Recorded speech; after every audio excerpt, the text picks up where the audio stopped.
Galondi segati ebe tenya welela fala kachideme. Tenya welila galonde segati ebe tenya welila fala kachideme. Tenya welila galondi segati ebe tenya welela fala kachideme. Tenya welila namara shikolo mawe tenya welela fala kachideme. Tenya welila saraga jugu bomori tenya welela.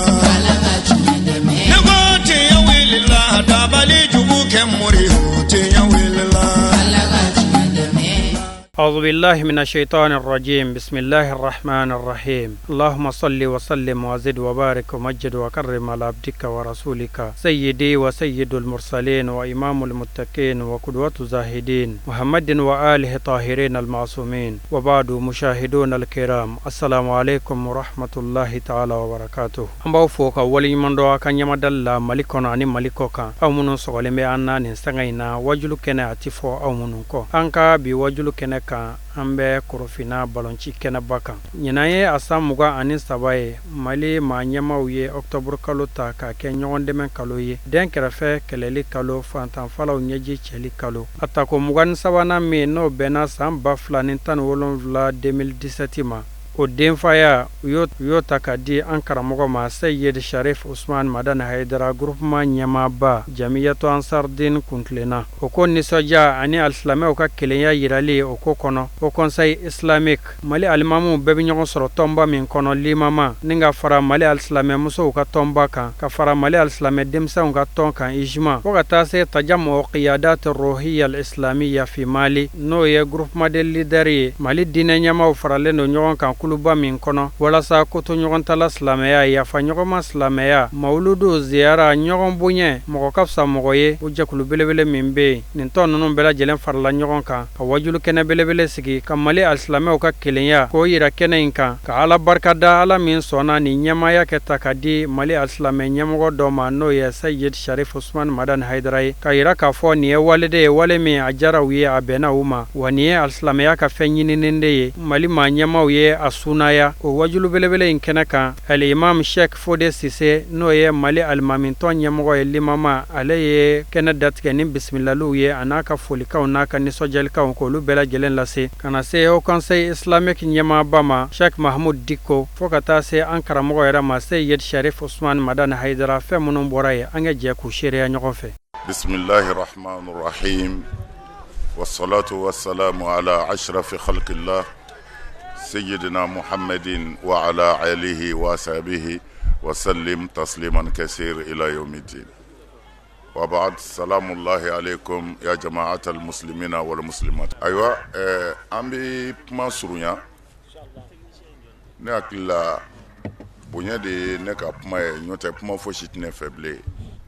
parce que neka anga min fo ankara mo ya fo anga dine nyamo ya fo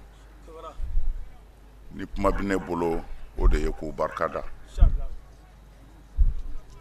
anga président no Cheikh Mahmoud Dikko kata se anga président ma Fode kata se anga président ma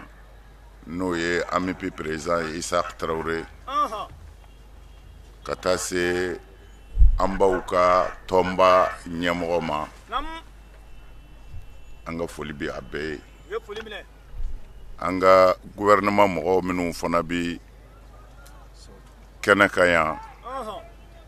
anga foli bi abe ankara mo nu fole ko ani anga islamé nyamo fole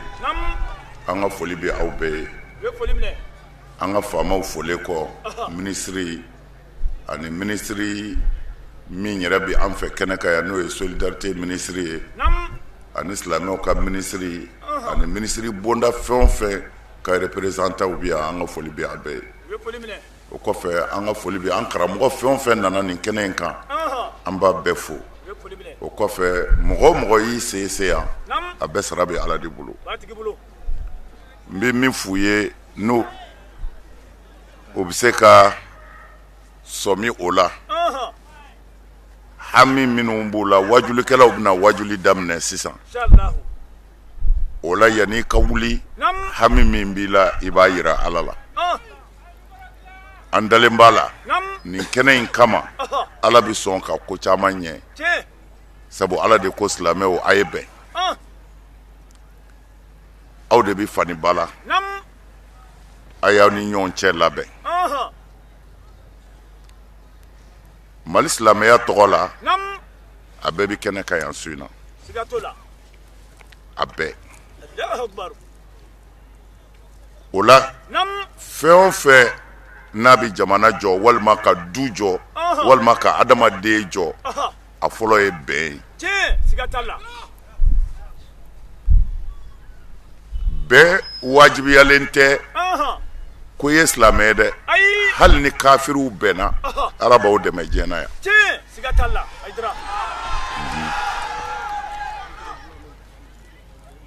ala ka dɛmɛ yɛrɛ fɔlɔfɔlɔ ye bɛn de ye mana an bɛ min ɲini silamɛw fɛ don o don de ye solidarité ye waati bɛɛ de don mais ala ye an ka jamana kunnadiya an ka faamaw ye don dɔ ta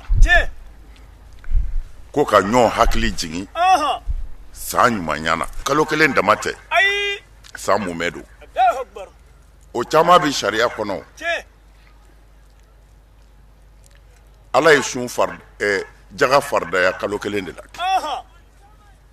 mais ka sɔrɔ jaga n'i ka nafolo sera nisabu ma hakɛ ma kalo o kalo la a bi bɔ mais farida kɛra kalo kelen de la o la ni gouvernement ye nin kalo in ta k'o kɛ hakili jigin ye ɲumanya na ni ala ka dɛmɛ dɔ de ye a y'an ka jamana faamaw bila ka baara min kɛ o tuma na an yɛrɛ ka k'an jija an bɛ se ka fanga jumɛn di nin ko in ma nin y'a la belebeleba ye fɛn o fɛn bɛ kɛ nin kɔfɛ nin de b'a bɛɛ ɲɛ silamɛw bɛnni silamɛw ka foli kɛnɛ kelen kan silamɛw tɛgɛ don ni ɲɔgɔn bolo gundo ni bange na fɛn o fɛn mana kɛ nin kɔfɛ nin de b'a bɛɛ ɲɛ an bɛ ala fo la ala min y'an sigi o kɛnɛba in ka su in na an tila ka silamɛw fo komi an fa ani an kɔrɔkɛ ale bɔra ka kuma sisan n'o ye Bolokasi Mayidara ye a ko solidarité kabini n'a daminɛna ko ni ɲɔgɔn ma k'a la ni silamɛw bɛnna ka ban foyi tɛ se k'o bɔ silamɛ bɛɛ de y'a seko kɛ silamɛ bɛɛ u sara bɛ ala bolo silamɛ bɛɛ y'a seko kɛ min bɛ se min na mali fan bɛɛ hali faransi amérique u bɛ u ka jɔyɔrɔw kɛ mali fan bɛɛ fɛ fana mali dugukolo fan bɛɛ mana an bɛ silamɛw de fo u sara bɛ ala bolo u y'an bonya u y'an dɛmɛ Bolokasi ko ne k'u ma dɔrɔmɛ di yan a k'an ka f'u ye n'i ye don da maa kun i k'an k'a ɲininka an b'a ta cogo di u ye don dan kun u m'a ɲininka an b'a ta cogo di u m'a ta cogo yira an na gouvernement y'a di an ma a dira mali silamɛ bɛɛ de ma mais ala tulo b'a la an bɛ segin ala min ma kaburu kɔnɔ un franc ministre bi yan u m'a d'a ma u m'a d'a ma a fɔ kun y'a ka faamuden ye un franc lahara an b'a fɔ nɔ janimɛ kɔnɔ u m'a d'a ma mais ala sɔnna silamɛw ye dɛmɛ kɛ silamɛw ye dɛmɛ kɛ ala ka bɛɛ sara hɛrɛ la an baw ka tɔn u y'u seko kɛ limama u y'u seko kɛ o c'est-à-dire bɛɛ de y'a seko kɛ bɛɛ ka fara jamiyata ansar dinil islamiya kan u bɛɛ sara bɛ ala bolo réseaux sociaux denmisɛnw ne yɛrɛ t'u dɔn wallahi u ye miliyɔn caman de di ala tulo b'a la ko karamɔgɔ an nana nin kɛ k'i dɛmɛ anw bi réseau a tɛ fɔ réseaux sociaux wa anw b'o kan anw ye nin groupe in ye an y'a mɛn ko nin bonya dir'i ma an nana nin d'i ma des millions o ye c'est-à-dire a ye ko dɔ yira an na ala ka dɛmɛ nasrullah an y'o de ye nasrullah hali sisan sini malo bɔrɛ 300 ani sukaro a tɔgɔ ye di kolisafinɛ carton 300 o kan ka di mɔgɔw ma sini a bɛɛ mɔgɔw nana Haidara an b'i dɛmɛ Haidara an b'i dɛmɛ Haidara an b'i dɛmɛ o tuma na n'an sigira talahi ne t'u dɔn denmisɛnnin caman ba de nana les jeunes ani musow npogotigininw écoledenw lycée docteur kalandenw ani lycée min filɛ Bakɔ sanfɛ Badalabugu de don dɛ olu bɛɛ de farala ɲɔgɔn kan ka na olu minnu ye kalanden yɛrɛw ye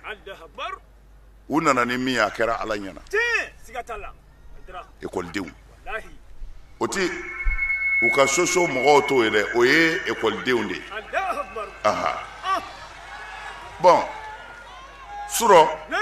chrétiens fana nana les jeunes chrétiens u n'an ka silamɛ denmisɛnw nana ɲɔgɔn fɛ Makiba kun y'u ɲɛmɔgɔ ye ka n'a yira n na olu chrétiens farala silamɛw kan nin ko in na Haidara an b'i dɛmɛ u ye labɛn min kɛ Makiba y'a fɔ sisan ala ye mɔgɔ minnu n ka ɲɛnayeli dɔgɔya nɔrɔ dɔgɔya n'an b'a f'u ma fiyentɔw mɔgɔ kalannenw b'u la comme ministre yɛrɛ bi yan u ma wari di an t'o ɲini an y'a far'u ma nka an bɛ min ɲini u fɛ u k'u jija u y'an kɛ parrain ye u k'an dɛmɛ o la fiyentɔ denmisɛnninw u nana n'u ka document ye ko gouvernement de ye layidu ta u ye san o san diplôme bɛ fiyentɔ minnu bolo ko gouvernement ko a bɛ mɔgɔ dɔw ta u la ka don baara la nabaraw olu nana u ka document bɛ yen ko gouvernement ye layidu di handicapé ko san o san a bɛ mɔgɔ dɔw ta handicapé la ka don baara la gouvernement ka baara la u ka dossier bɛ n bolo mana n bɛ fɛ ministre u ka parrain min n'u y'a nommé u k'o yɛrɛ dɛmɛ ka ninnu dɔw ta Haidara tɔgɔ la ka baara d'u ma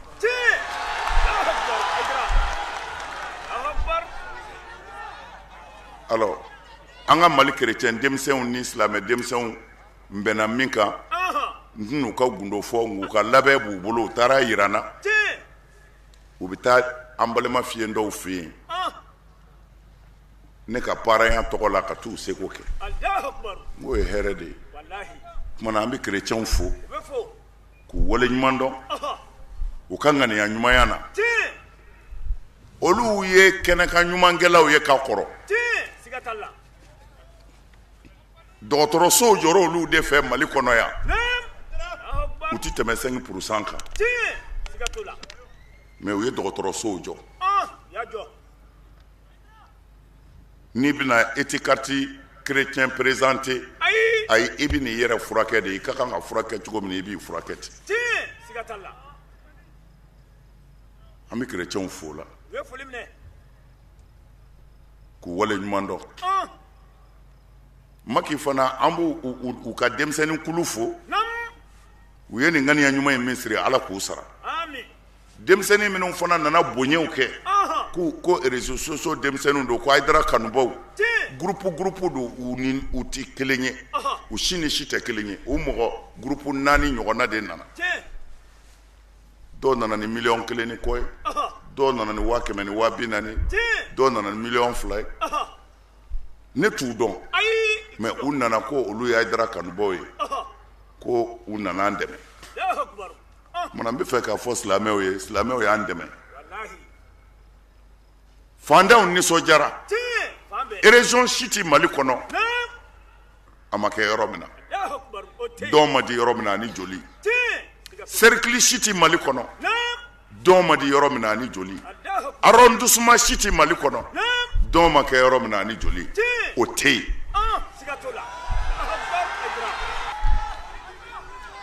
o tuma na mɔgɔ kelen fanga wɛrɛ t'i la dɛ minnu ko an b'i fɛ olu de y'i fanga ye mana ni miskina kelen nisɔndiyara yɔrɔ o yɔrɔ o de bɛ Ala nisɔndiya mana an dalen b'a la ni Ala sɔnna jamana in hɛrɛ b'a ye hɛrɛ b'a ye mana n bɛ n karamɔgɔw fo ka kuma surunya ka jɔ nin yɔrɔ in na k'an ka dugulenw fo ka dugutigiw fo k'an ka jamanatigiw fo k'an ka foli se Mali bɛɛ ma maliyɛn bɛɛ kelen kelen an ka foli bi bɛɛ ye wajuli in bɛɛ bɛna kɛ mun kɔnɔ wajuli kura n'i ko silamɛ ma ko ɲuman kɛ i ye kɔrɔlen de fɔ a ye kabini kuranɛ jiginna foyi t'a kɔnɔ a ye hinɛ a ye ɲɔgɔn dɛmɛ a ye yafa ɲɔgɔn ma a ye ɲɔgɔn bolo minɛ a ye makari ɲɔgɔn na ni hinɛ tɛ Ala tɛ hinɛ na dɛ fo an k'an dusukun de yɛlɛma Ala bi min kɛ a y'a kɛ kaban e ka cɛsiri tɛ se k'a tiɲɛ i ka cɛsiri tɛ se k'a ɲɛ Ala tilala a ka baara la o tuma na min bɛ an bolo jamana in kɔnɔ bi an ka ɲɔgɔn dɛmɛ an ka ɲɔgɔn kanu ni fili bɛ yen an ka ɲɔgɔn ka fili corriger ni sɛbɛ bɛ yen an ka ɲɔgɔn dɛmɛ sɛbɛ ka taa ɲɛ min b'an lafiya nin don dɛ bɛnbaliya tɛ jamana taa ɲɛ ni bɛn tɛ du tɛ taa ɲɛ ni bɛn tɛ dugu tɛ taa ɲɛ mana wajuli in bɛɛ bi min kan ye nin de ye a ye bɛn a ye yafa ɲɔgɔn ma a ye hinɛ ɲɔgɔn na a ye ɲɔgɔn dɛmɛ o mana kɛ yɔrɔ o yɔrɔ hali n'a ko Ala tɛ Ala b'a dɛmɛ lahara o y'a dama ko wɛrɛ ye mana Mali an ka président y'a fɔ cogo min na ani an ka président bɛɛ t'u kuma na a bɛɛ ka kuma laban kɛra ko jamana in Ala k'a basigi jamana in Ala k'a suma anw de faso don n'a sumana an bɛ ka hɛrɛ b'a la mais n'a ma sumaya ne ma da la a bɛ kɛ maa kɔ dɛ ayi a bɛ kɛ an bɛɛ ɲɛna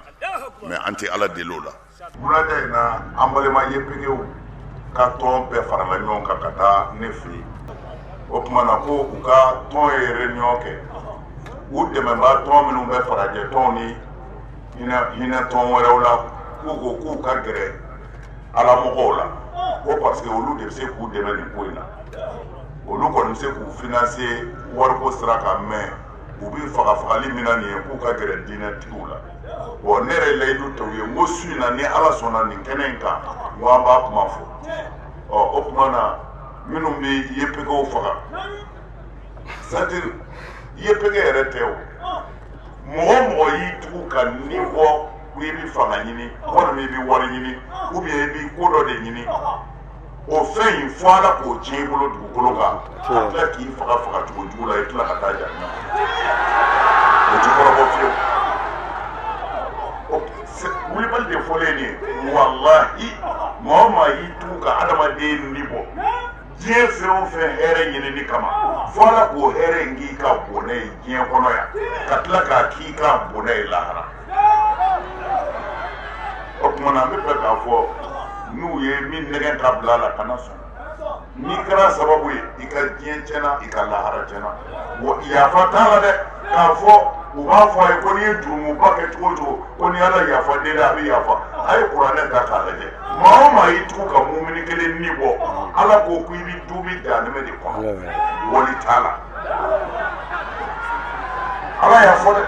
maa o maa y'i tugu ka adamaden kɔnɔ ni na ka bin a kan i t'i kisi fiyewu seli t'o kɛ su t'o kɛ mana yepegew u k'u tɔɲɔna wa an b'a ɲini Ala fɛ maa o maa mana yepege fa i y'a dabɔ baara min kama Ala ka n'o ɲɛ yepege yɛrɛ tɛ koyi maa o maa mana adamaden bɔnɛ nin na fɛn o fɛn kama Ala ka n'o ɲɛ i bolo an bɛ Ala deli jamana Ala k'a suma Ala k'a basigi Ala k'an kanu don ɲɔgɔn na yarabi jamana denw Ala ka garisɛgɛ ɲuman d'u ma Ala ka hɛrɛ kɛ an ka jamana ye an ka jurumu Ala k'a yafa Ala k'an kanda sira min bi ala jɛ an ma ala k'an bilo kan salamu alaikum wa rahmatullahi ta'ala wa barakatuh. Alhamdulillahi rabbil alamin. Badenw, an karamɔgɔ Seyid Sharif Usman Madan Haidara akan dantigɛlikanw de kɔfɛ ani a ka nin bisimilali kumaw kɔfɛ k'a dɔn k'a fɔ kɔrɔfɔ o nana ta ka segin wajulukɛlaw ma, dɔ b'a bila dɔ bɛ a ta. Mɔgɔ fɔlɔ min kumana o kɛra limama ka ciden ye n'o ye Mali alimamintɔn Mohamed Kamina. An ka jɛ k'a lajɛ ɲɔgɔn fɛ. أعوذ بالله من الشيطان الرجيم بسم الله الرحمن الرحيم الحمد لله رب العالمين والصلاة والسلام على المبعوث رحمة للعالمين أصحاب الفضيلة الأئمة والمشايخ الكرام أيها الحفل الكريم السلام عليكم ورحمة الله تعالى وبركاته. أنا ما باو أنكر مغو أنا ما باو أنا فماو سلام الجماعة فين بيا أنكر مهدرا كان بافين بيا أما بفوني سلام فولكاين n'o ye kisi ba aw bɛɛ lajɛlen ma. Ne bi yan limama tɔgɔ la. Munna limama tɔgɔ la? An karamɔgɔ Seyid Sharif Usman Madan Haidara limama wajulukɛlaw ka ɲɛmɔgɔ don, limama membre fondateur don. Ne hakili la wajulukɛla yɛrɛ kan ni ko dɔ n'a ye jateminɛ kɛ ko in na, solidarité kuma min fɔra a y'a fɔ mais a y'a kɛ, ale de ye président ye yan. Président Diko nana a y'a place di Diko ma, o yɛrɛ wasara kɛnɛ in kan fɔlɔ. Kɛnɛ ye walanda leçon min bi di a la a ka bu fɔli ma. Kalo in bonya ka ta ka d'a ma n'a ka kan a y'a yira kɛnɛ in kan sisan o ye leçon dɔ ye o tɛ taa an ka yɔrɔ jan na. Ale de tun bɛ chef in kan président Diko nana a y'a fɔ n y'a bonya di ma a nana a y'a place d'a ma vraiment ne wasara ne ko ni hali n'a danna nin yɔrɔ ma kuma banna yan. Haidara i bɛ fo la i y'an ka diinɛmɔgɔ bonya ala k'i bonya ale bɛ ala k'i kɔrɔta. Limama ko ka silamɛw hakili lajigin. An kuntigi Muhammad sallallahu alaihi wasallam a bɔlen Maka kana Madinɛ a ye baara min kɛ a ye silamɛw kelen ka kɛ kelen ye ka balimaya don Makankaw ni Madinakaw ya ka o ye solidarité de fɔlɔ. Silamɛya sinsinna n'o de ye wa silamɛya bɛ taa n'o de ye wa Madinɛ hali ni Makan jamana bɛɛ lajɛ solidarité min bɛ Madinɛ a tɛ Makan yɔrɔ si la ala ni ala kira sababu la sallallahu alaihi wasallam. O de kosɔn ala ko wa ma arsalnaka illa rahmatan lil alamin. An ka Seyid Sharif a bɛ nin fɔ a b'a waleya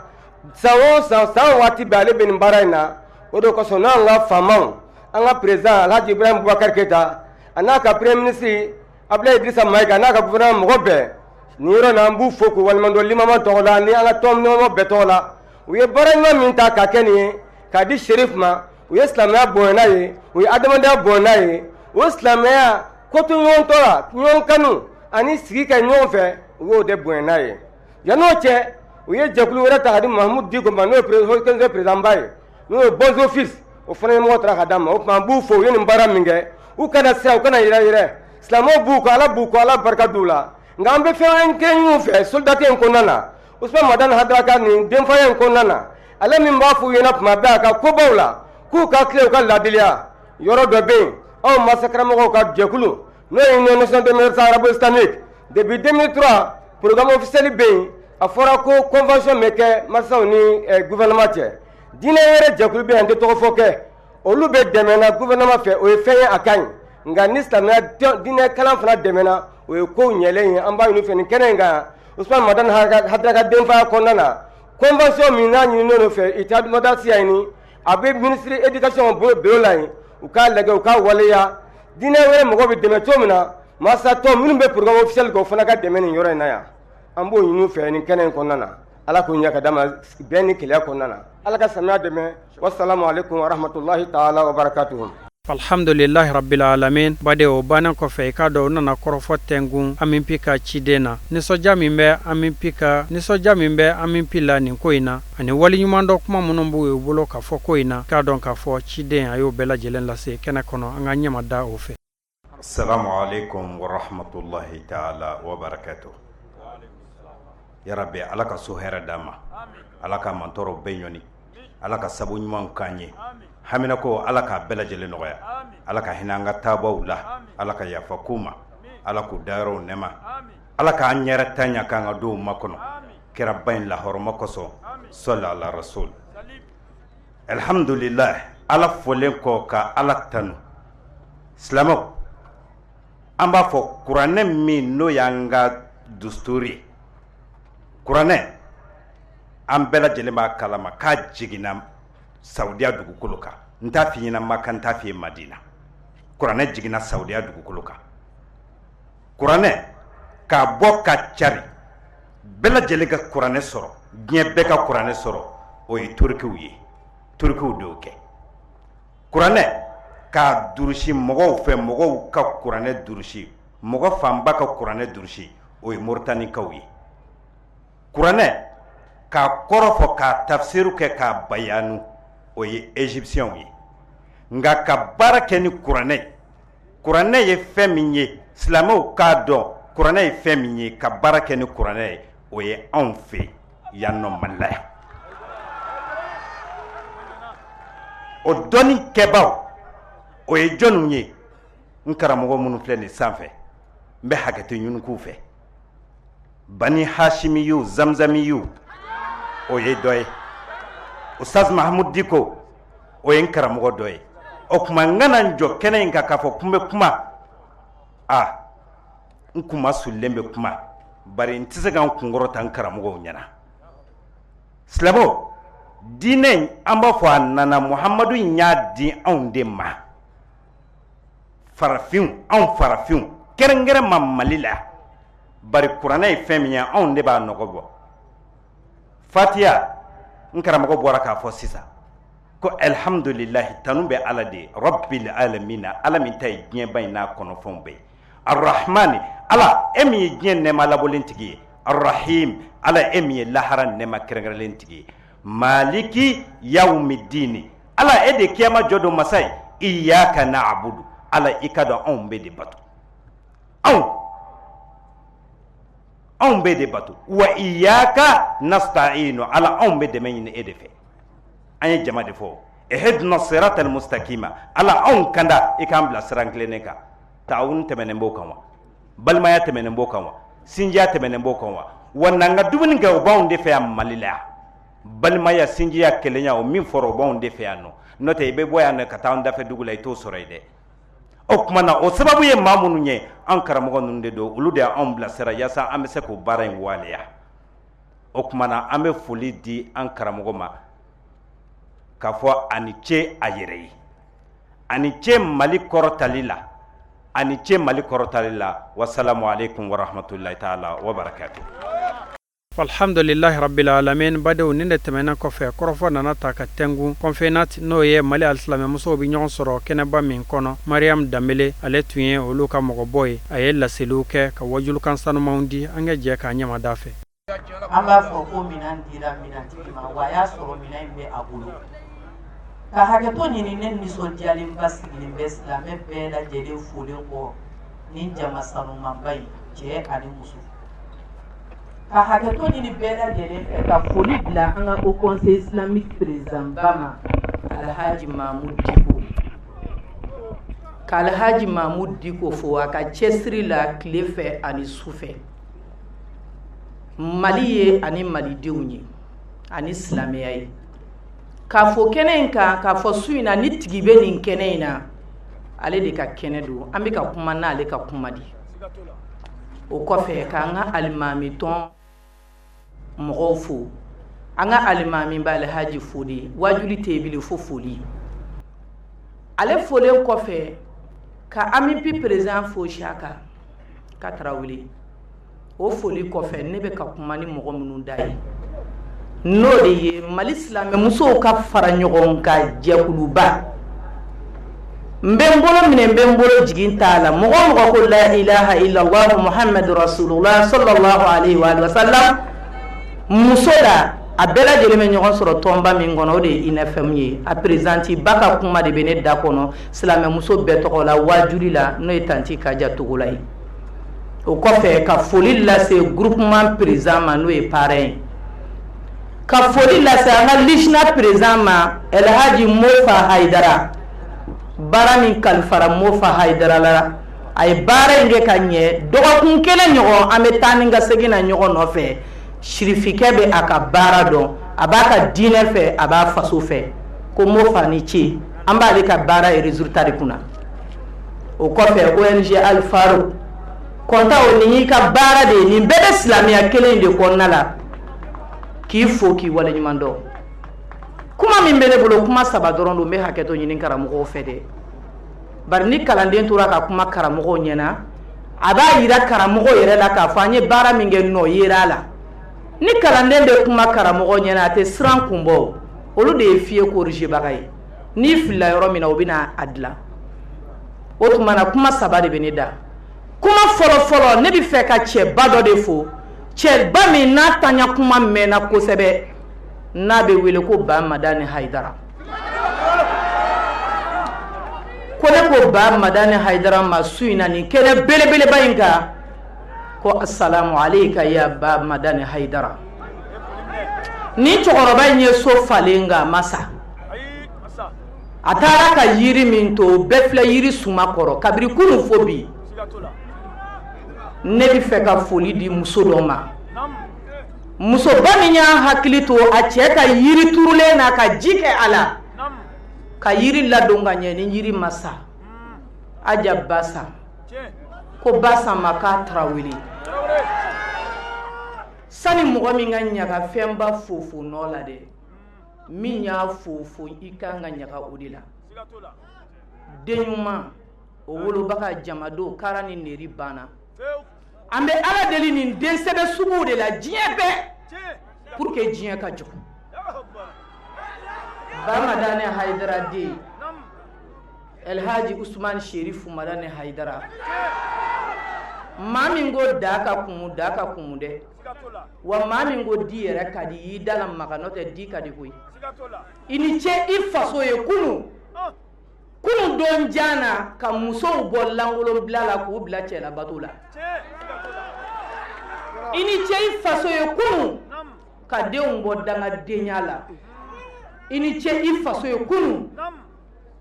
ka zonw bɔ suyɛni na maaw ka se ka sunɔgɔ ni dɛmɛ bɛ yen hakilisigi ɲɔgɔn dɛmɛ tɛ yen Hayidara ko k'an k'an jogo ɲɛ an ka kisi ɲɔgɔn tɔɔrɔ ma an ka lafiya ni de ye dɛmɛ fɔlɔ-fɔlɔ i ni ce kunun ni n bɔra nin kɔnɔna la n bɛ kuma fila min fɔ o fɔlɔ-fɔlɔ n b'o ɲɛsin an ka jamana ɲɛmɔgɔw ma n'u bɛ siran Ala ɲɛ u ka dɔ fara a kan n'o tɛ jamanadenw sɛgɛnnen don kalo min talen filɛ k'a kɛ ɲɔgɔn dɛmɛ kalo ye k'a fɔ an ka jamana ɲɛmɔgɔw ɲɛna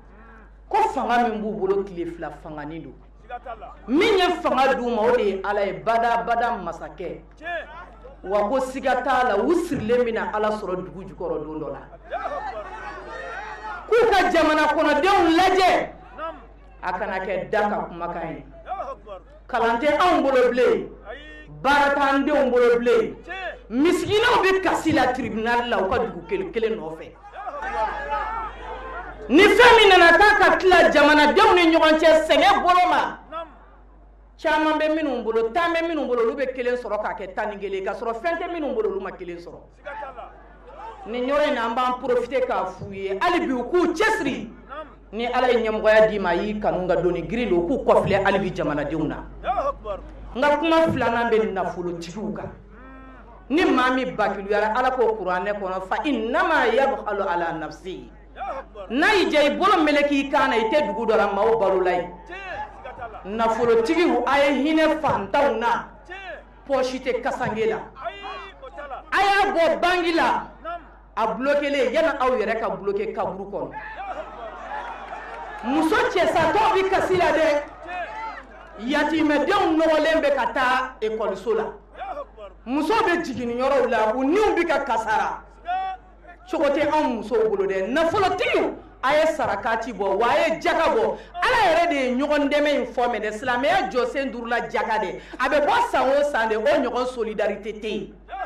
Ala ko ni n ye nafolo d'i ma n'i m'a bɔ n b'a minɛ i la nafolotigiw a ye hinɛ o la ne ka kuma bɛ laban yɔrɔ jumɛn o y'an ka duw ye balimaya la sinjiya la a ye n'an ka hinɛ ɲɔgɔn na maliyɛnw a ye n'an ka kɛrɛfɛden kɛrɛ an ka duw kɔnɔ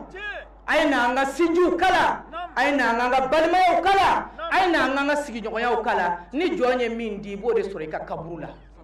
o la ni ɲɔgɔn dɛmɛ a ɲɛmɔgɔ dira min ma a diyara n ye kojugu nka kelen bɛɛ bɛ se ka kɛ ɲɔgɔn dɛmɛ ɲɛmɔgɔ ye i ka so i ka sigida la i ni Ala cɛ ni jɔn ye min kɛ Ala de b'i sara ne bɛ bɔ kuma la yan yanni n ka bɔ kuma la Usman Sherif Marane Haidara furmuso k'u fo k'u waleɲuman dɔn aw ye Khadijatul Kubra ladege Khadijatul Kubra ni muso in de y'a ka nafolo di kira ma ka diinɛ dɛmɛ a m'a kɔfilɛ k'a cɛ dɛmɛ a ni ce ka Sirifuladenw bɛɛ lajɛlen fo ka bɔ kuma la ni foli wɛrɛ jumɛn ye Alhaji Mahmud Diko Alhaji Mahmud Diko Alhaji Mahmud Diko ka segin k'i fo foli n seko damajira la ko an ye min ye o y'an bɔ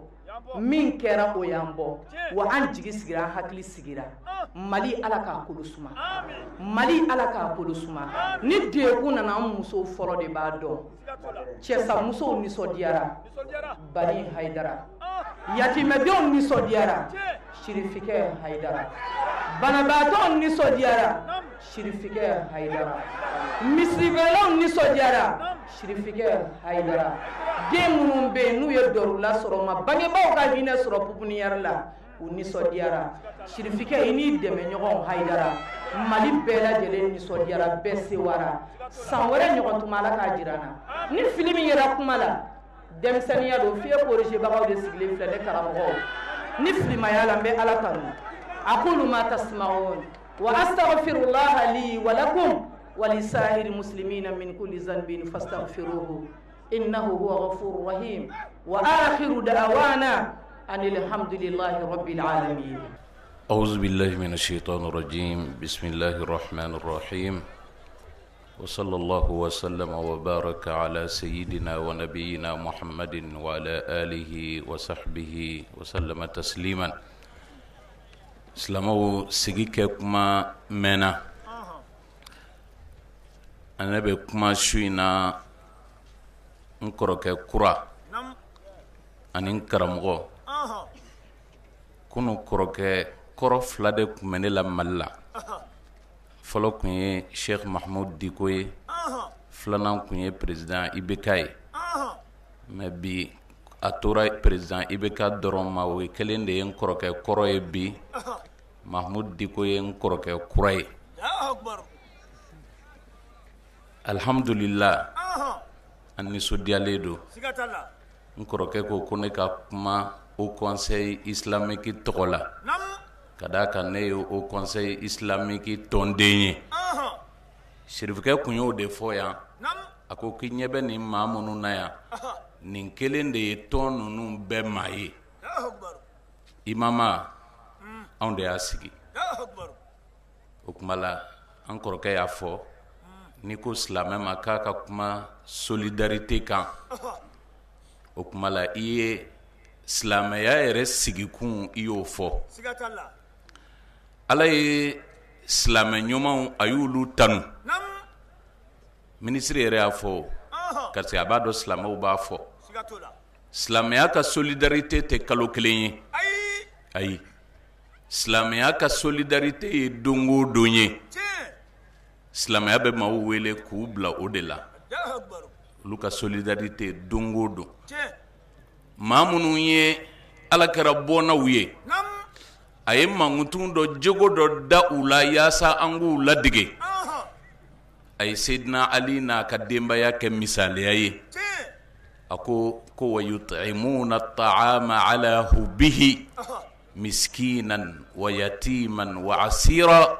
innama nut'imukum liwajhi llah la nuridu minkum jazaan wala shukura a ko Ala ka jɔnw Ala teriw u bɛ Ala ka fantanw ni Ala ka miskinaw minnu bɛ yen u bɛ min sɔrɔ u t'a dun k'u to u n'u bɛ jɛ a dunni na wa n'u y'a di fana ani anw ka bi dili tɛ kelen ye n ye sukaro bila ka taa di alimami ma a m'an tɔgɔ fɔ a m'an wele yɛrɛ ka foli kɛ n ye olu ta t'o ye k'a b'a di tuma min na u b'a fɔ an bɛ ka nin di aw ma Ala kama an tɛ sara ɲini wa hali an ni cɛ yɛrɛ fana an t'o ɲini silamɛ ka saraka bɔ y'o ye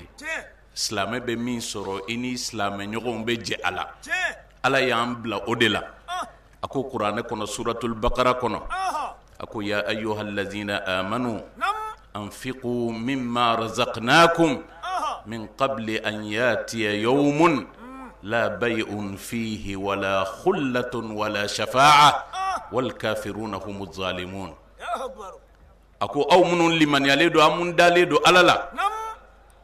Ala ye fɛn min nɔgɔya aw ye a y'a to a balimaw ni fantanw ka dɔ sɔrɔ a la yanni don nali cɛ, don min na ni sanni feere tɛ nafa ɲa, don min na ni teriya tɛ nafa ɲa, don min na ni kafiriw de ye tɔɲɔlikɛlaw ye. O de la Alahu taala a b'a f'i ye kuranɛ fan wɛrɛ kɔnɔ, a ko ya ayyuhalladhina amanu ruk'u wasjudu wa'budu rabbakum waf'alul khayra. Aw minnu ko la ilaha illallah, a y'a a ten turu Ala ye, a y'a kunbere minɛ Ala ye, a ye baara ɲuman kɛ. Baara ɲuman de ye maa fantan jigi tuguli ye. Ni Mali gouvernement ko depuis an kɔrɔkɛ Alpha Umar Konare ka waati la, ale de ye nin sunna ɲuman in sigi jamana kɔnɔ. ATT nana kɔfɛ o ko sunna ɲuman don an t'a wuli, IBK nana kɔfɛ o ko sunna ɲuman don an t'a wuli. Mais Mali karamɔgɔ, anw karamɔgɔ, ne ka président su in na n'o ye Cheikh ni kɔrɔkɛ Mahamudu Diko ye, o ko na aw ta ye kalo kelen an b'a fɔ aw ye ko silamɛw ta ye san kalo 12 ye. O kuma la silamɛw an y'a fɔ waati ko bɛ yen, n bɛ kisa kelen dɔrɔn f'i ye i k'a dɔn ɲumanya bɛ min se adamaden ma ka sɔrɔ ka micro segin a tigiw ma. Ni waqiw ye, nin tɛ n t'a f'i ye k'a bɛ Bukhari kɔnɔ walima a bɛ Muslimu kɔnɔ, nin y'anw yɛrɛ ka Bukhari ye. An bɛ Makan, nin y'a san dama dama ye, an taara dumuni na ni maa min don a ma sa fana bɛ Mali la yan, an karamɔgɔ dɔ don Muhamad Shafi Jara. An taara sirifuden dɔ ka so Makan, a y'an invité, an taara dumuni na a fɛ yen. A y'a ka téléphone ta, a bɛ ka sirifu wɛrɛ ɲini, a bɛ fɛ o ka na anw n'o ka ɲɔgɔn ye. Wele gana sirifu tɛ ka sɔrɔ, su bɛ ka ko, a ko ne kun bɛ fɛ sirifu de k'a ka kisa kala aw ye, mais ne yɛrɛ bɛna kisa in kala aw ye, ka d'a kan n y' aw wele ka na a kana u bolo don fɛ su in na. N ye ko dɔ de ye sarakabɔ la, n ye ko dɔ de ye infaaku la fi sabilillah, a bɛ min se maa ma, n tun bɛ fɛ maa min yɛrɛ y'a témoin belebele ye, o kana sigi kɛnɛ in kan yan k'a seereya kɛ. Mais Ala m'a latigɛ anw ni sirifukɛ ka ɲɔgɔn ye, maa yɛrɛ ye baro la kalan an ye. Baro in ka jan mais n b'a surunya aw ye. Ala ka jɔn don, Makan ka don. Ala ye bana jarabi s'a ma k'a bana a kɛr la, a kɛr de banana. Ala y'a kɛ u ye Makan dɔgɔtɔrɔsow bɛɛ lajɛ, u ma ɲɛ sɔrɔ. Maa dɔ de k'u ma kɛr bana la a ye taa Faransikaw b'o ɲɛ dɔn. A n'a muso ye avion ta, kumala teliyala ka taa Faransi dugukolo kan ka jigin dɔgɔtɔrɔso la. U ye dɔgɔtɔrɔ min sɔrɔ yen, u taara yɔrɔ min na u ye cardiologue min sɔrɔ yen, ale ye échographie kɛ nin sirifukɛ in kɛr la. A y'a ye k'a fɔ i dusukun banalen don ka se hakɛ min na, ayiwa e kɔni fo k'i kɛr opéré de, fo ka dusukun in dayɛlɛ k'a furakɛ. Mais hali o yɛrɛ la ni dusukun dayɛlɛla, a taux de réussite a ka ɲa, dɔgɔtɔrɔsoya papiyew ye min yira o ye 100 saradala 10 de b'a to k'a bɛ ɲa. Nin sirifukɛ in ye Ala kira kanubaga ye, a b'a dɔn saraka bɛ nafa min se maa ma. A ko dɔgɔtɔrɔ ma, a ko n y'i ka kuma mɛn, mais ne tɛ n da e kɔrɔ i ka n kɛri opéré fo ne kanubaga bɛ Madina, o tɔgɔ Muhamadu Rasulullah sallallahu alaihi wa sallama, n bɛ taa n sara Muhamadu la Madina ka sɔrɔ ka na i fɛ i ka n kɛri opéré. Dɔgɔtɔrɔ ko e ma ne ka kuma faamuya. A ko banabaatɔ in ka bana bɛ ka juguya ko a y'a ɲɛfɔ a ye, ale ka don ya ka taa aéroport la o yɛrɛ bɛ gɛrɛgɛrɛ s'a ma, kuma tɛ ka don ka taa aéroport la ka don ka taa Jeda, yali a bɛ fɛ k'a yɛrɛ fa de wa? A fana ko a muso ma, a fa ye ne de kɛr tɛ wa, n'a bɛ opéré ni saya de tɛ wa, n'a ma opéré n tɛ sa de wa? Mais ne kɛr tɛ opéré fo n ka taa n sara n kanubaga ni n terikɛ la Muhamadu Rasulullah sallallahu alaihi wa sallama, Makan jamana la. Kuma la surunyana u ye sira to a bolo, a ye avion ta a n'a muso, u taara u sera Jeda u jiginna aéroport la u ye mobili dɔ ta ale ka so bɛ Makan mais u y'u tile Madina ka taa Alakira ka rawuda la sallallahu alaihi wasallam. Sherifkɛ bɛ don Alakira ka rawuda kɔnɔ tuma min na a sego ye min ye saraka la gɛrɛbuw minnu bɛ haramu fanfɛla la ani haramu kɔnɔna la Pakistanɛw ni Asiatikiw minnu bɛ baara kɛ wari o wari tun b'a bolo a y'a bɔ k'a du bɛɛ ma ka sɔrɔ ka don misiri kɔnɔ k'i sigi Alakira ka rawuda barikaman kɔnɔ a bɛ ka dugawu kɛ a bɛ k'a fɔ Alakira n n'an bɛ rawuda kɔnɔ dɔgɔtɔrɔw ko ne kɛri ko f'a ka opérer e Muhamadu de dun ye tibbil qulubi wa dawaiha dusukun basila o ye e Muhamadu de ye e de ye dusukun fura ye n nana i k'a fɔ Ala ye ko ne nana n dusukun yira e la n seko ye saraka min ye n y'o bɔ o tuma la Muhamadu a fɔ Ala ye ko n mago bɛ o furakɛli la yanni n ka taa dɔgɔtɔrɔw fɛ yen u ka n furakɛ kuma lasurunyana ani waati ko kama Sherifkɛ tor'o de la rawuda kɔnɔ a sɛgɛnnen don a bɔra voyage la gungɔniya minɛ rawuda kɔnɔ a sogora jɔn na a y'a kanubaga n'a terikɛ ye a nana min nɔfɛ n'o ye Muhamadu Rasulullah sallallahu alaihi wasallam a ye Alakira ye sogo la Alakira y'i da bari kɛri bɛ côté gauche in de la Alakira y'i da bari o yɔrɔ la hakɛ sogo in ye tiɲɛ ye hakɛ sogo in kɛra tiɲɛ ye ale balila ka kunu rawuda la waati min na a ye yan lajɛ a y'a sɔrɔ finijɛ min b'a la Alakira daji b'a la sallallahu alaihi wasallam a girinna ka wuli a ko alhamdulillahi rabbil alamin a y'a ka portable bɔ a y'a muso wele muso nana a ko an ka taa a ko n ye Alakira ye Alakira y'i da bari n dusukun na a ko an ka taa muso bilala ɲɛ u y'u teliya muso ye mun kɔlɔsi banabaatɔ min taama tɔ kun ye ale de b'a dɛmɛ a bɛ taa gɛlɛya la a y'a ye sisan a bɛ dingɛw pan a senw bɛ dingɛw pan teliya la ale ko k'a kɛra cogo di a ko wallahi depuis Alakira y'i da bari n disi la ko n ye hɛrɛ n ye lafiɲɛ kɛnɛya n y'o santi a bilala muso ɲɛ muso bilala ɲɛ u taara ɲɔgɔn fɛ u taara so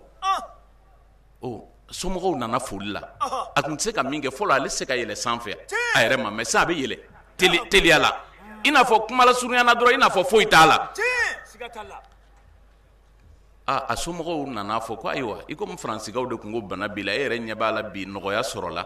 an bɛ fɛ i ka segin ka taa faransi kelen in na olu k'a lajɛ i kɛrɛ bɛ cogoya min na Sherifkɛ n'a muso ye avion ta ka taa jigin faransi ka taa dɔgɔtɔrɔso la dɔgɔtɔrɔ ko k'i sera ka na a ko n nana ko bi yɛrɛ ka fisa fo k'a dama tɛmɛ dɔgɔtɔrɔ ko kunu an kun ye échographie de k'i kɛrɛ la an bɛ segin o kelen in kan k'a lajɛ yali i kɛrɛ bɛ niveau min na an k'a dɔn pour que an ka disposition ta pour que i bɛ opérer cogoya min na dɔgɔtɔrɔ u ye échographie kɛ cɛ kɛrɛ la a résultat bɔra dɔgɔtɔrɔ y'a fila da ɲɔgɔn ma kunu résultat ani bi résultat dɔgɔtɔrɔ ko a ma a ko ne ko banabaatɔ min bɔra yan ni nin y'a waati damadama ye yali o banabaatɔ in ye e de ye wa a ko yali o siga b'i la wa a ko ka d'a ka résultat min filɛ ne bolo nin kɛrɛ min filɛ o kɛrɛ o ma deli ka bana e dun kɛrɛ min résultat filɛ kɔrɔlen a fɔra ko n'o yɛrɛ opéré la a taux de réussite ye 10% ye o kuma la maa kelenw kɛrɛ tɛ a ko ayiwa ne kun ye n sara o de la ne y'a f'i ye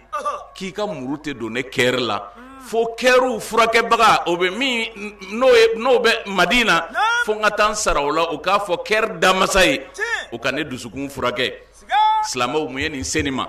a ka saraka a n'a ka Alakira kanu sallallahu alaihi wasallam o kuma la anw k'a dɔn n kɔrɔkɛ y'o de don da su in na ka d'a kan ne y'o conseil de su in na n tɛ groupement ye n tɛ maa wɛrɛ ne y'o conseil de su in na ala sago aw sagoya b'a la n kɔrɔkɛ y'o de don an da ko n k'o fɔ aw ye k'o kuma la saraka bɔ an k'an jilaja o la o b'an ka banaw furakɛ Alakira ka hadisa ne min ko k'i sigara nin na siga tɛ Alakira ka hadisa la ale ko dawu mardakum bisadaqa a y'a ka banabaatɔw furakɛ ni saraka bɔ ye o kuma la n kɔrɔkɛ fila u ko k'o fɔ aw ye Mali silamɛw a ye saraka fara aw bolo kan maa min bɛ se min na maa min tɛ se o la i k'o dɛmɛ o la n'i y'o dɛmɛ o la ala b'i ka bana furakɛ ala b'i ka fantanya furakɛ ne bɛ ala deli su in na ala k'an ka banaw furakɛ mali silamɛya bana min kun b'a la n'o ye bɛnbaliya ye o bana in yɛrɛ dara su in na k'o kantigɛ ya rabbi ala m'o bana in ala m'o tɔɔrɔ o la o kana wuli bilen k'an don da kelen fɛ k'an bɔ da kelen fɛ wallahi n'o kɛra jamana yɛrɛ bɛ lafiya ala de y'o tigi ye ya rabbi ala m'o kɛra maa o maa y'a ɲini mali silamɛw ka don da kelen fɛ ya rabbi ala ka hɛrɛ k'i ye maa o maa y'a ɲini ka mali silamɛw fara wallahi ala ka ko di ma min bi ɲina mali silamɛw kɔ haza wassalamu alaikum wa rahmatullahi ta'ala wa barakatuhu alhamdulillahi rabbil alamin badewo nin de tɛmɛnen kɔfɛ groupement ka ciden Sheikh Abdullahi Kunta ale fɛnɛ nana ni ka dakuruɲa fila lase an ka jɛ ka Abdullahi Kunta lajɛ a'udhu billahi minash shaitanir rajim bismillahir rahmanir rahim wassalatu wassalamu ala nabiyyil karim wa ba'du assalamu alaikum wa rahmatullahi ta'ala wa barakatuhu assalamu alaikum mandewu am tangina Allah subhanahu wa ta'ala fa gaba shaytan toroma ni dakure fly ambazi ala ni setki masata ko barkaye ka solka alakara baka sallallahu alaihi wa sallam ko fa ka fulidi alislam chema ana musumama assalamu alaikum mi bora fora benyana sisa min ngere be yayi mamunu mana menye kuma dozo do ma tara ko kalmatan liqa'ili wa mataka kuma shito foba yeble mamana no kera a wajibi ranga an faw ye foli min donda ko foli de ke asama forba jama kuliye kadu ko nyini alsalamu fe insha Allah ta'ala barabina boli o kadir de kono hadrat al ikhwat al sadat al kiram assalamu alaykum mandew ci faram soka dem sen faram akorobaka mamuni alaka wele jabi ka alaka sallallahu alaihi wasallam ka wele jabi amba fo ka barkada an ce an baraji alaka nasara kayralla ndako ye kele mi min addi mbadi mali dina tasra korotomba kamina kaye kata kidal dina tasra koroma fefe mba kono acce anamso ademse anama korba akadiriyamma atiyaniyamma mawma bi Allah subhanahu wa ta'ala bato kerngere dena alaka ngana alaka getroka tasra ka malikum an anasi imam darul hijrati o bela jele farale nyonga oluka nyemaya ala yo kalfa alkarba modé de mabbe Sheikh Sharif Ramadan Haidara ale tokola mina dakuriye kele min di maddi naka dalane alaka jekul de bi wala ko groupement o de ni jama kulu mbe fara nyonga kanci ale de yanci kata ho conseil islamique la ale de yanci kata imamana ale de yanci kwanga cibla ina femma ale de yanci kata ami pila mamna nanzera alhamdulillah rabbil alamin ne rabi saga fo wonde mali don manya do kuno ni kuna sende ni femye in dalla hada ala shay tadullu ala taswiyati sufuf al muslimin ni fenjira abi islamu ko kele yede fo andale imam man anyi femye ya njigi fa andale ami aywa ho conseil la nyi femye ya njigi fa anyi dem sawde ne saga fo nga kala fa mbanya ka murtan jamana de ka femye ngama gwa ibi doni ba bade jole ya ka muasiru ani manu betle kele na fo mobi nyo so sa no te dawlala donina abi istidlalu ko no de dalane e khutubala ko ngara mo ka sa ya fota o ka nga misalu de anyi na nyo na ye an vo fe malila ya vraiment ba on jigi sigi kono ngo anyi juwa miseli fo de se ko fe do ngo anyi sigi mi nga ho conseil la aya jira on dem sa na ko mo ba nyefa wallahi an vo an ci an baraja ala kana sar kayrala akira nyema nyumo nye ami dugo nyine ala fa Allah subhanahu wa ta'ala ka shini kene da nama ala ka amme onye ala ka anyeru ka koto ba nyuma nyi ni foli fola ni o temena ka boyi ami foli di ayo anga jamana nyema ma ala ra'ayhum sadidi o kan hakili nyuma inga o hakili nyuma minta ko salama yani bunya kaka ko dina ne bunya kaka on ce on baraji ala amina fami fosiza wallahi la ilaha illa huwa la naqulu hazulfa anda foka gerawla de anda foka nyer maja uye anga dina de ya fanya kwanga chefo na nyi miye no yeche ya mbofo ni ye filimi nge do na tawla mbofo na fo alhamdulillah rabbil alamin gouvernement mi vlanguna on dem son anyi fin de yu fait en vawla mbofo ala gouvernement mi vlanguna unane on yu ye ma ulu kenaka abena ma jarani gouvernement mi vlanguna unane on nya ye u ya vaw décorer cedo ala ku yu bonye ka ko gouvernement nani la gouvernement ya jirana ko ni jogorba noni bonye ka kan yu décorer abena on dem son ma a jarani ni gouvernement mi vlanguna gouvernement nane o y'a jira na ko maa bɛ se ka ayiwa i to Mali masakɛya la ka diinɛ bonya jira an b'o foli kɛ ayiwa président Ibrahim Boubacar Keita a n'a ka gouvernement ye k'a jira u la ko alakira ko sallallahu alaihi wa sallam k'a f'u ye Muhammadu Mande ka ɲɛni bɛ maa fila ka ɲɛni de bolo senfani min ummati maa fila de bɛ ni Muhammadu Mande la iza salihu saliha an-nasu n'olu ɲɛna maa bɛɛ bɛ ɲɛ wa iza fasadu fasada an-nasu n'olu tiɲɛna bɛɛ bɛ tiɲɛ al umara u faamaw wal fuqaha wa ani dɔnnibaw mena n'an y'a ye ko Mali la k'olu bɛ fɛ ka gɛrɛ ɲɔgɔn na k'u bolo di ɲɔgɔn ma an b'a fɔ gouvernement ye u ye sira min da u ka nin sira in continuer n'u mago bɛ kɔrɔfɛ kɛlɛ bannen na wallahi la ilaha illa huwa ni ala ka ladiri ye tiɲɛ an bɛna ɲɛfɛla ye u bɛna dɔn ko sisan kɔni u ye sira ye an b'a f'u ye k'u hakili to nin sira in na u ka nin sira in taama Allahu subhanahu wa ta'ala ye maa minnu bonya u k'olu bonya Allahu ta'ala ye maa minnu karama u k'olu karama n'o kɛra insha Allahu ta'ala u mago bɛ min na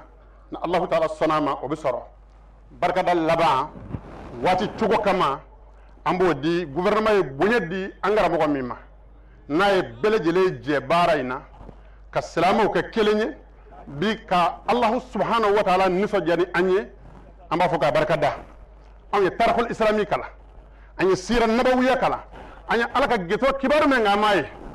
ala ka ɲɛ da ka alikiyama jɔ dɔw kɛnɛ kan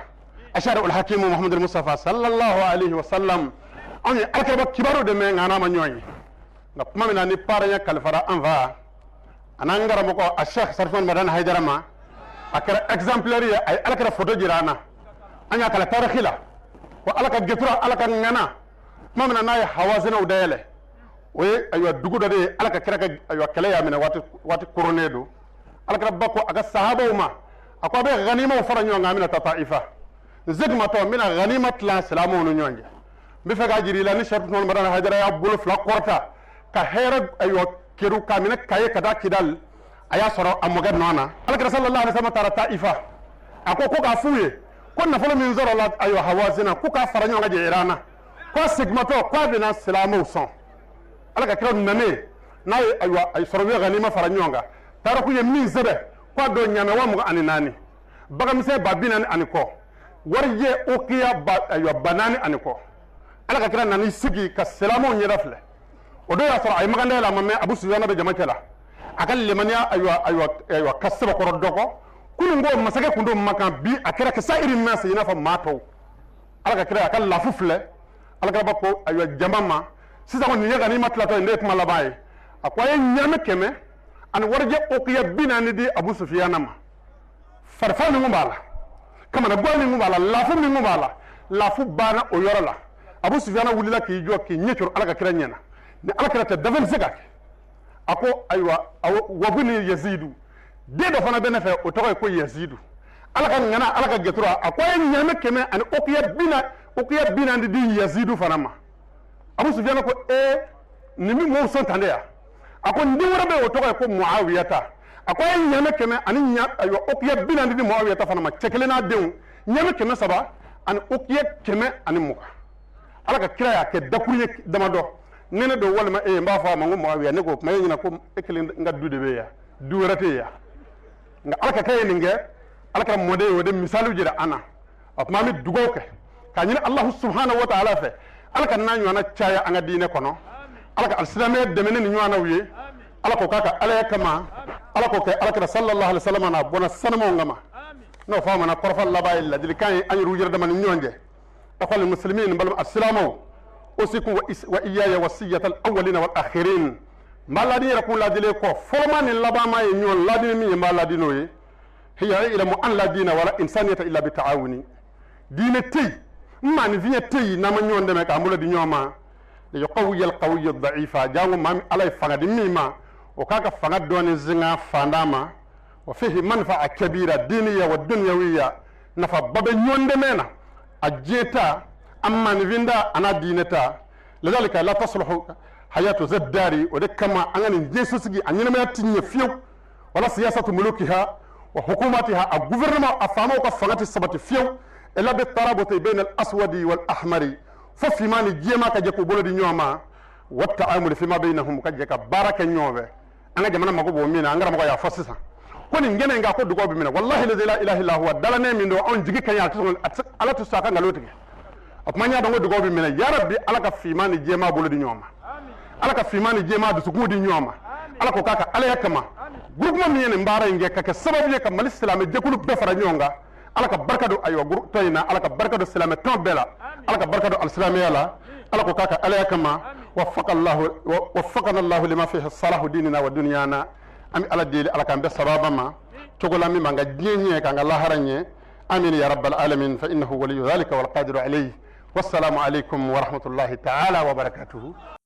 Alhamdulillah kena nunun bela jele nana kunche Muhammad Abu Jafar Jabati ale tun ye poem dodla no ye dakurunyan damadoye mi na bela jelen tonendo ankara mo Sheikh Usman Madana Haidara aye joyoro min ta jamana in kono ka koni ko nunun nye Mali joli walewla Mali deun doni dakele ka bo dakele ani o ka nyogomine hine ani yafa aye o wale mununke ka koni demfaya dilima anye Abu Jafar Jabati adda dona hukuma bacha mana ange je ka nyama dafi. A'udhu billahi as-samil alim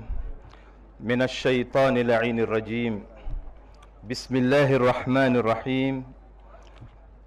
اللهم صل بكل صلاة على سيدنا محمد وعلى آله الأطهار وصحبه الأخيار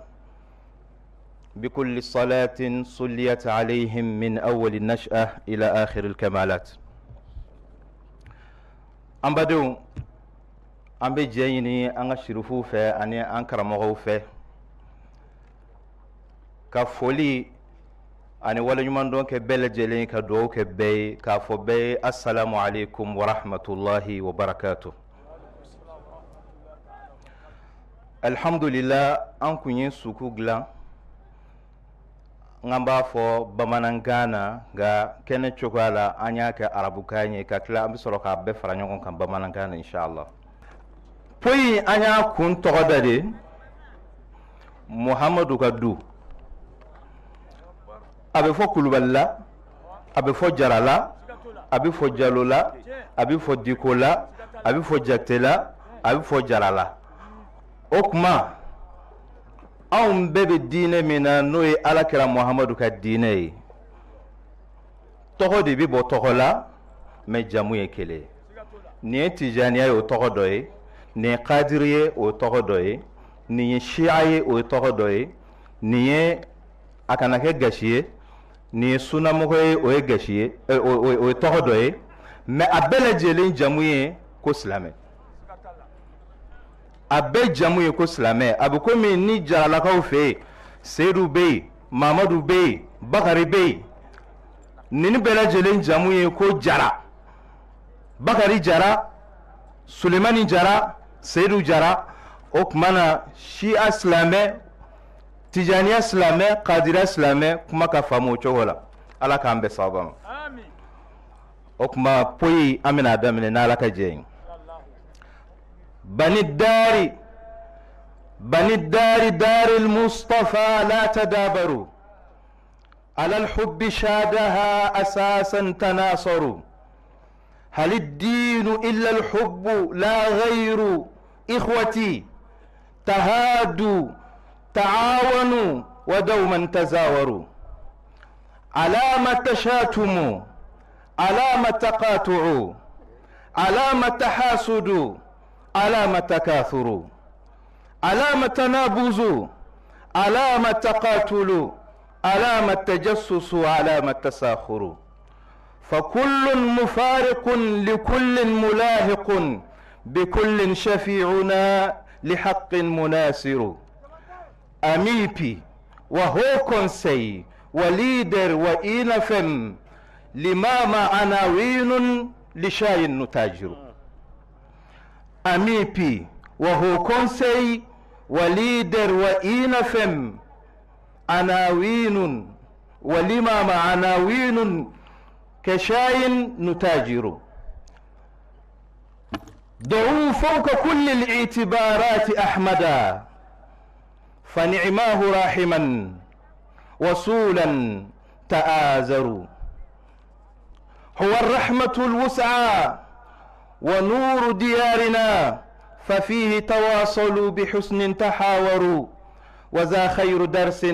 للأنام لقاؤنا بشهر تضامن دعوا من يشاجر تواصوا ورابطوا وللناس أحسنوا ولا تبخسوهم حقهم بل تصابروا. وذا خير درس للأنام لقاؤنا بشهر التضامن. دعوا من يشاجر سليل محمد لنا فيه رائد نصوح مبارك ولله شاكر. هزبر مسالم عجيب التواضع خديم لدينه لشعب يسافر. وأنصاره حقا كأنصار أحمد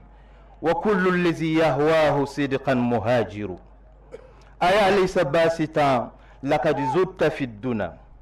أيا ليس باسطا لقد زدت في الدنا فلولاك للردى جموع تبادروا.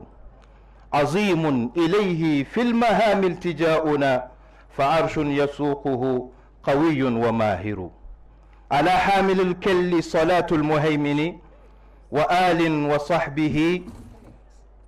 كرام وآثر. دعاء رفيقه سلام مؤطر لبدر وشمسنا شريف وماهر. كما ينبلج كافرنيون كان موكا ديما. الخلق كلهم عيال الله وأنفعهم لعياله وأحبهم إلى الله أنفعهم لعياله. دافن بي ألك كولدي ما من كدي عليني بي ودي ما مني أنفايرا ألك دافن شلا أكمانيا جرا كافو سلامو أو بيبي دوكولين كونو أو كدوتيجي وي محمد يدي صلى الله عليه وآله وسلم. أكما أي نيوم منه أكا نيوم كانوا دينين أسيغلين نيوم كانوا نكا نيوم كانوا بورالا ويا بانين كانوا ما كانك كانوا كما بدبرالا أكا يدسكونا أكا يكوالولا. حاسدين كوي جمعين نيام برجو تشي كوي جمعين نيام لبوشي بين كوي جمعين ni jiɲɛ do jiɲɛ bi ban dɛ an bɛɛ lajɛlen bɛ ala sɔrɔ an ɲɛ an ko nin kalo in n'a bonya dira an karamɔgɔ ma ani shirifukɛ ma n'o ye seyidi sharif usman madan haidara ye a dira dibaga ma wa a y'a jira gouvernement na k'a yira bɛɛ la ko sira ye nin de ye n'aw ko solidarité a kana kɛ aw b'a minɛ ka tila ka dɔ bɔ a la ka a di cogo dɔ la nka aw yɛrɛ ka fonisereya aw faamaw aw yɛrɛ jufa kɔnɔ wari kɛsu wari tɛ dɛ aw yɛrɛ jufa kɔnɔ wari a y'o de di i n'a fɔ ne yɛrɛ fana ni n kanubaw bɛ k'a di cogo min maa kana kɛ soso ye k'i bɛ balo danfɛnw joli la o tuma na n ko sirifukɛ i nana diɲɛ na i ye dɔ de fara diɲɛ kan nin kuma in bɛ bonya dɔ hakili ma ni maa nana diɲɛ na n'i ma dɔ fara diɲɛ kan kana sɔn e ka kɛ maaw bilasirala ye sirifukɛ nana a ye dɔ fara diɲɛ kan sabula a ye dɔ fara diinɛ kan a ye dɔ fara fantanw olu sɔnbagaw a y'olu jiidi kuma la surunya la an ko amipi ani au conseil ani leader ani inafem ani limama nin bɛɛ lajɛlen bɛ ko min te de mais étiquettes dɔrɔn de b'u bɔ ɲɔgɔn na o tuma silamɛya bɛɛ ye kelen tɔgɔw de bɔra ɲɔgɔn na o tuma an bɛ kuma ɲɔngiri yan ka yafa deli an karamɔgɔw fɛ ala subhanahu wa ta'ala a ka ɲɛ m'u la hali bi ala ka ɲɔgɔn kanu ala ka a jiidi ala subhanahu wa ta'ala aka ni kene in kɛ duwawu jaabi kɛnɛ duwawu fɛn fɛn bɛna kɛ yan sisan ala subhanahu wa ta'ala ka jaabi ka banabagatɔw kɛnɛya kɔkɔlibaatɔw sɔn ka jamana kisi wassalamu alaikum wa rahmatullah. bismillahir rahmanir rahim alhamdulillahi rabbil alamin wassalatu wassalamu ala al-mab'uthi rahmatan lil alamin muhammadin ibn abdillahi wa ala alihi wa sahbihi wa sallama tasliman kathira. mbadi assalamu alaikum wa rahmatullahi ta'ala wa barakatuh. ambe duwawu ke Allah ta'ala ka anga sigi ala ka ke sigi baraka mai amana boye ngata ko la ala ka ke ko nafa mai ala ka islamé sabati ala ka silamɛ basigi an sigira ko min na n'o ye an badenkɛ n'o ye an ka karamɔgɔkɛ ye Sherif Madani Haidara n'o y'ale ka bonya ye bonya dara kan k'a fɔ ɲɔgɔn dɛmɛ kalo ani hinɛ kalo ani makari kalo ko bonya da ka bonya national n'a fana y'a bonya di silamɛ bɛɛ lajɛlen ma an b'a Ala taala deli ala ka bonya a minɛ a ka dafa ala silamɛw bɛɛ lajɛlen fana k'a dafa ونقول ربنا آتنا في الدنيا حسنة وفي الآخرة حسنة وقنا عذاب النار ربنا لا تزغ قلوبنا بعد إذ هديتنا وهب لنا من لدنك رحمة إنك أنت الوهاب ربنا تقبل منا إنك أنت السميع العليم ربنا وتب علينا إنك أنت التواب الرحيم سبحان ربك رب العزة عما يصفون وسلام على المرسلين والحمد لله رب العالمين alhamdulillahi rabbil alamin badin tafsir fila la jabaw ambi aw fo ka wali nyumando ka dumantige awla ka dawati era kuroninka intu ya anye kurofina balon cikene baka mali alislame nyamago bela jelen farla nyogonka kanuka kelenya ani uka ni soja yira nyogon demen kalo den karafe keleli kalo o nyamaya ano den faya min tara kadi an karamogo ma Sayyid Sharif Usman Madan Haidara kana yira ka fo islame be kelenye ni uka kode ka del ala feni nyogona chamambe ala bolo ala ke o yira anna ame aw fo ka wali mando aka nyama dalula sigida chamambe ala bolo ala ko di amma wa shukran lakum fi amanillah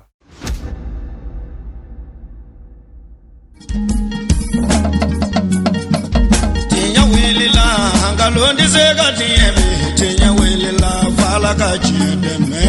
tinya wilila hangalondi zega tiebe tinya wilila fala ka chideme tinya wilila hangalondi zega tiebe tinya wilila fala ka chideme tinya wilila namara shikolumba